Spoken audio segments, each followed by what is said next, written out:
We received approval to build a 15,000 head beef cattle feedlot in 2002.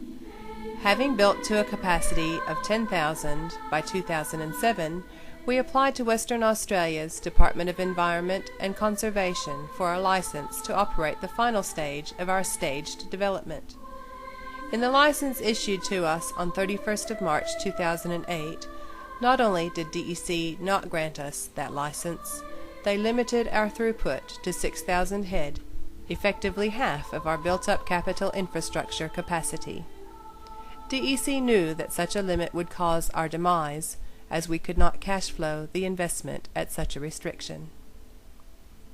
During the 18 months it took for our appeal to be heard, decided upon, and implemented, our business, which had proven very viable, was ruined.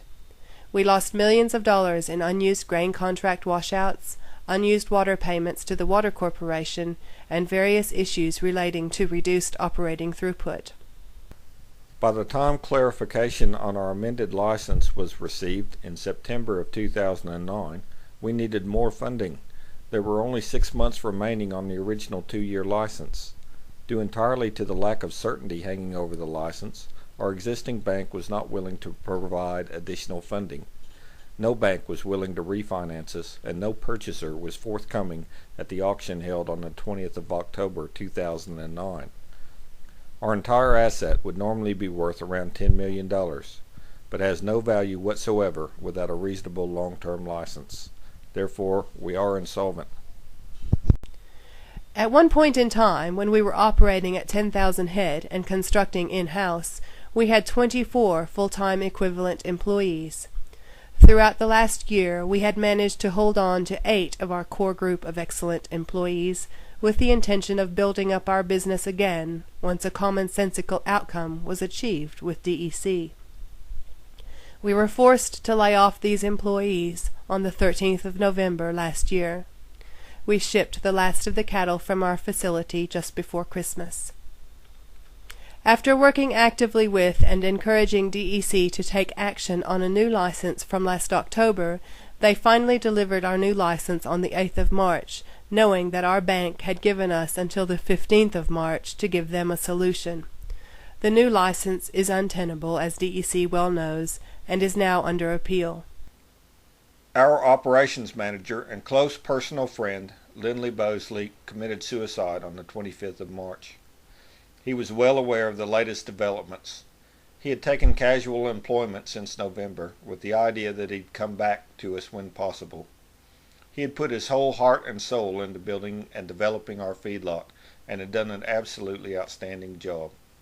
Lindley was a doer, a problem solver, one of those guys that could turn his hand to anything.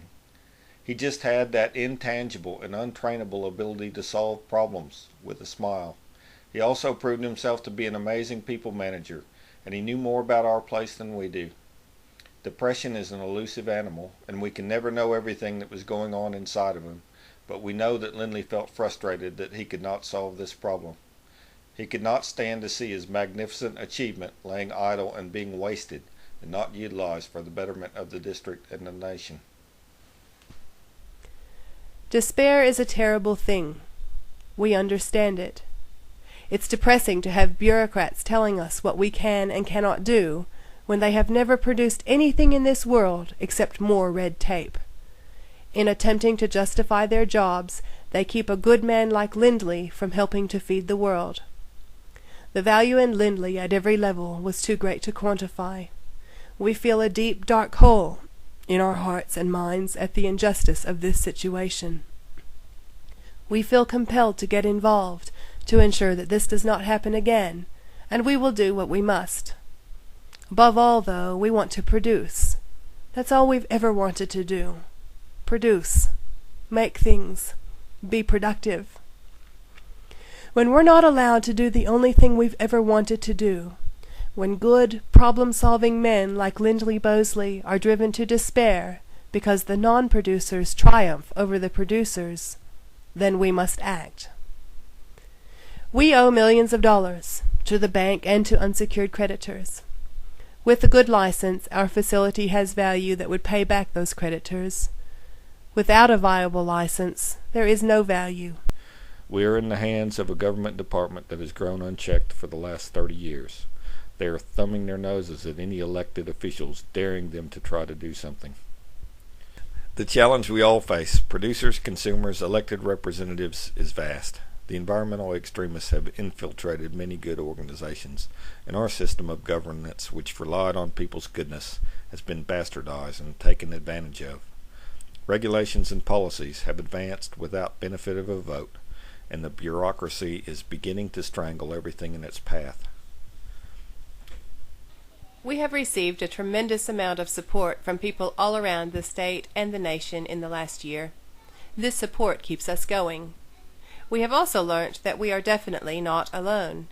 There are many similar stories in rural and urban areas across Australia where people have had their assets taken by government restrictions on their private property. We thank you for listening to our story and hope that you can join together with us to make a difference in our nation.